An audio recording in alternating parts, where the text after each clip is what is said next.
How to verify Afterpay account. So hello guys and welcome back to today's video. So what you're going to do is you're going to click on my Afterpay over here on the bottom right. After that, you're going to simply scroll down a bit and click on profile details under the account settings.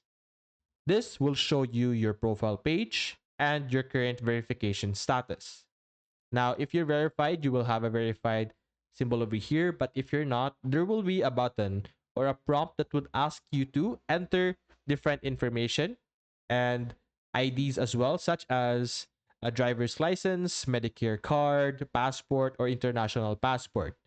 Those will be utilized to verify you as a person, and it will basically take a picture or prompt you to take a picture of the card and then have a selfie to verify that you are the person or the holder of the card.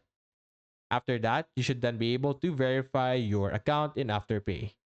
So that's basically it, guys. If you enjoyed this video, leave a like and subscribe. Thanks for watching.